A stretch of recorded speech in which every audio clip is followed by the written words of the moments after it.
then I am attempting this, one of my favorite molds, the dragon mold from Pouring Your Heart Out. And why I'm sighing is because I have not been able to get my resin to flow into the horns of this dragon. So I do the whole thing, and the trouble is, I can't tell whether it flew or not. It flowed all the way into that cavity.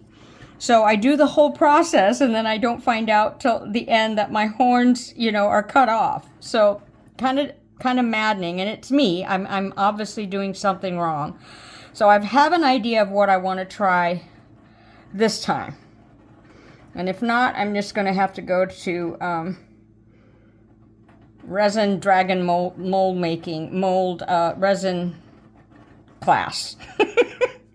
Okay, so I am using Julie's idea of a plastic sheet that you cut into a circle, and I'm placing it in the center to detract and catch any sort of mica powder that springs open or springs out, so that most of this part is protected. And I see it's over too much over there, not enough here. So obviously I didn't cut a really good circle.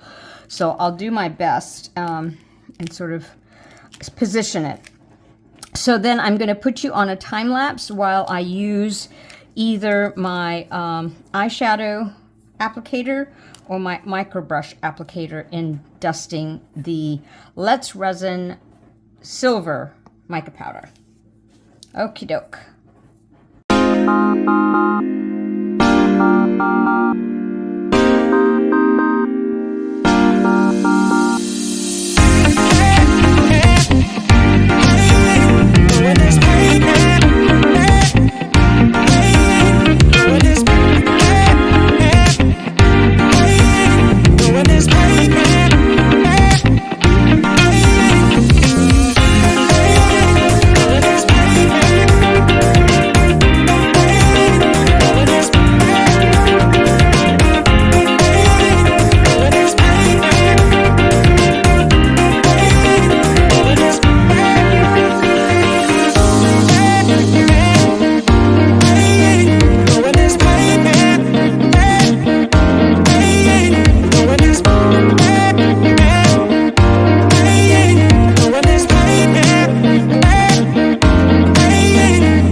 Okay, so I've dusted it all, and now that's the wonderful thing that Julie created or discovered.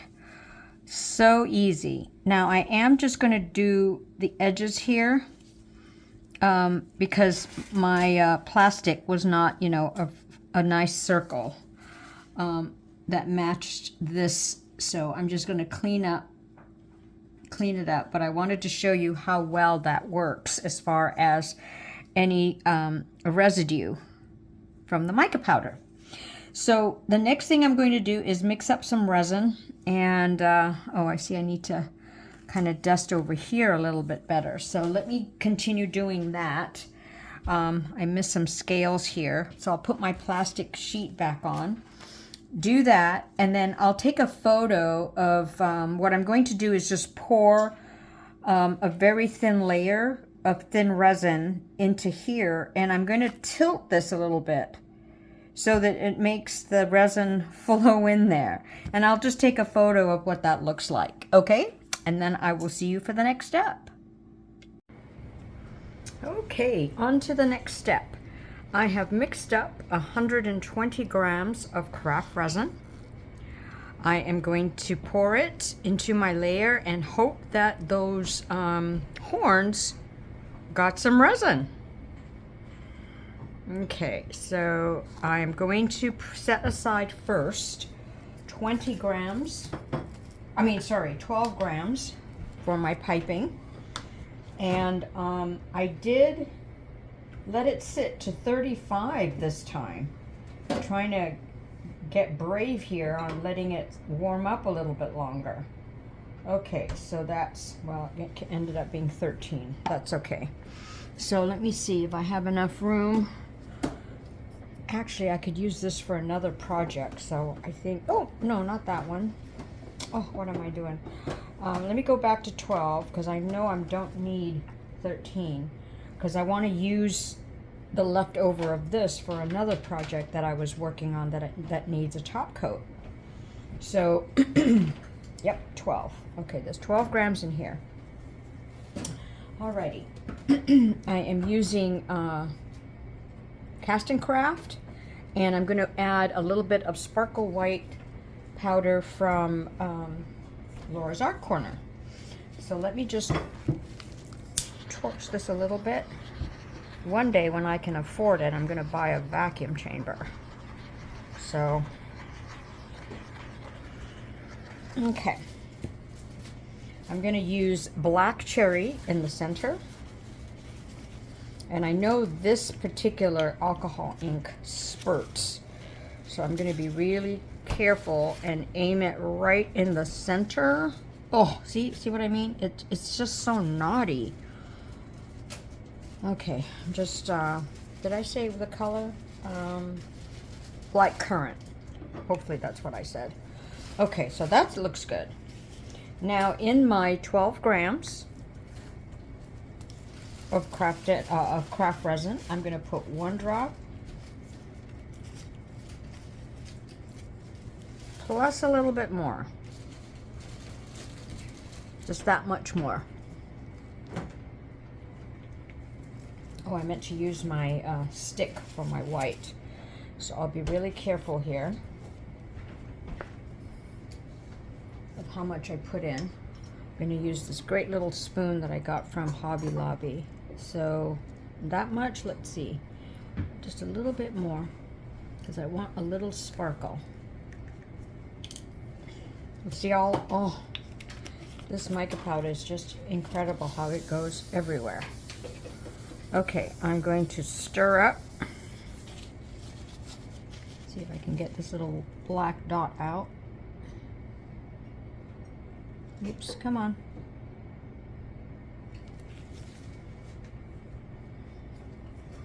I'm stirring it away first so I don't get mica powder all over. And then let you see what it's like. Now I'm going to put it in my piping bag. But before I do, I'm going to take its temperature with my laser gun just to see if it dropped or stayed. So let me see this. And it's funny, I always take my arm temperature because I'm usually 32 degrees, so then I know it's working. So now it showed 24, so 26. I guess it has cooled down, but when I feel it, it's warm. So I'm going to put into my piping bag.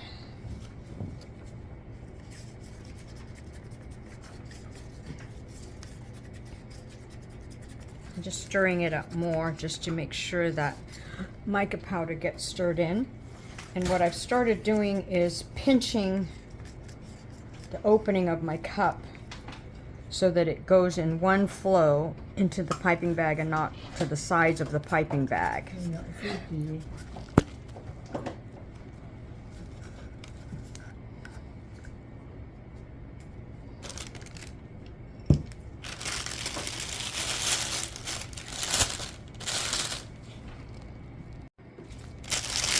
Okay.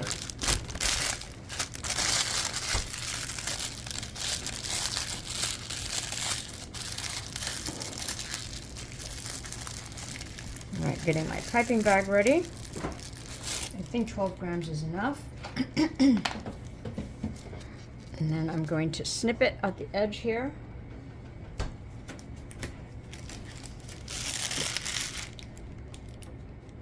Looking for a piece of paper towel to test my stream. Ooh, that shrunk. That's fine. Okay, that's cool. This one right here. Okay, here I go.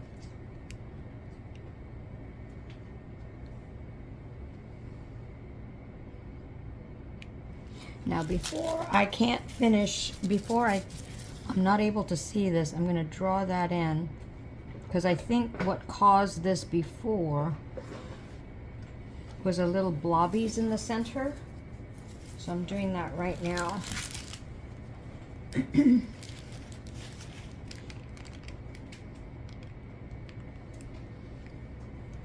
I'm just going to do these loopy loops.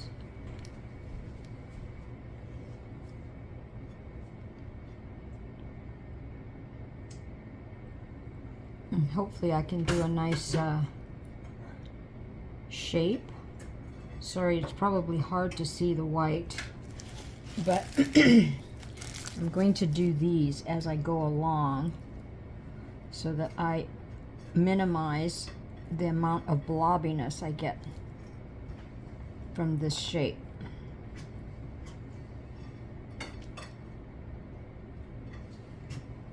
Okay. Continue on.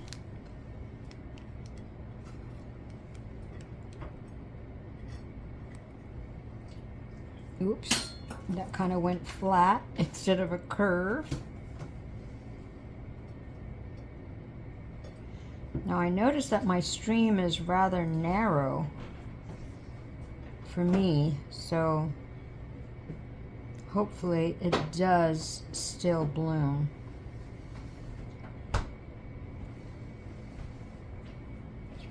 Okay, I think, okay, that's a little lopsided here, so I'll just put one over here. Oops, and I gotta clean that up, and one over there to balance that out. Boy, it's so narrow, my streams. Oh well. Hopefully they spread. There's a little thingamajig right here. I'll get it out. Oops, if I can. Without, oh, come on. What are you doing in there? Who are you? Okay, let me see if I can do it with this. Oh, you little stinker. Oh, you're gonna make me mad. Okay. Well, you know what? I'm just gonna draw a petal over you. There. Oh, that's kind of a cool shape. Kind of like this and then spread out. All right. Thank you, little black dot. Okay. All right. So now let me torch.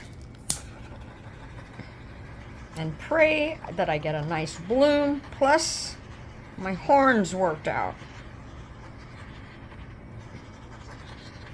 All right. Now, the next step will be putting a top coat, which I will put a little bit later, and I'll see you for that. See you soon. Okie doke. So I've mixed up a little bit of resin. I think there's 40 grams in there. And it's really bubbly because I'm using J. Diction 4-hour cure. So excuse the sound.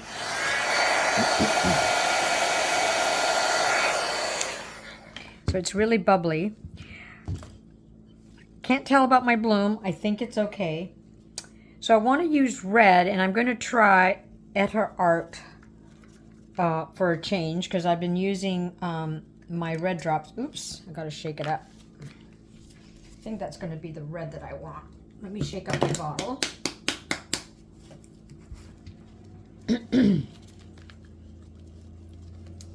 Okie doke. 1, 2. Let's try that first. It's a very rich resin ink. Okay, so it's still that kind of berry color that I used in my paste. So, oh gosh, what do I have that's red?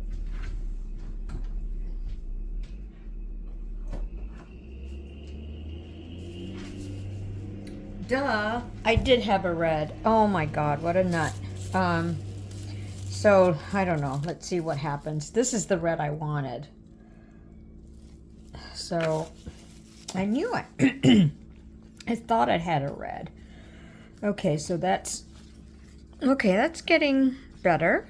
More of the reddish that I'm looking for. So let me mix it up really well. Yeah, I'm gonna do one more drop. Yep, so that one was Etterart Berry, and this one is Etterart Red. So I did the 4-hour J-Diction because I want to unmold it this evening in a few hours. So after I pour this, we're gonna have dinner, watch the last 2 episodes on a series that I'm watching on Netflix, and then hopefully I can unmold. And hopefully it's something I can show you, because this is my 3rd try because of my horns. My dragon horns are escaping me. All right, here we go. Hopefully I poured enough, but I do have enough resin. If I don't, oh, wow, I guess I will need some more. Okay. Miscalculated that. All right, so let me keep mixing. So basically what I'm going to do is mix up some more resin with the red, pour it, have a layer, and then I'll catch you for the unmolding. Okay, this time I'm hoping again. Let's see how this turned out. First thing, let me see if my horns got somewhat. Oh gosh, still very interesting. All right, here we go. Oh, it's pretty. It's pretty, but I lost my horns. Oh, I don't know what to do. I even tilted, the mold. But I am really bummed. I guess I'll just shave it off and just assume that the horns, she got flailed in war. So there you go, but the bloom is really pretty. I'm going to have to figure out what is going on with this and how come the red shows up. So I'm thinking, if I'm pouring red, so it's going through. So I'm wondering if I'm not letting it sit long enough. No, I don't understand. Oh, I'm so bummed that my horns didn't turn out. And the red came out here as well. So, have to figure it out. But I am really, really happy with the bloom. And I still love this mold. All right, catch you next time.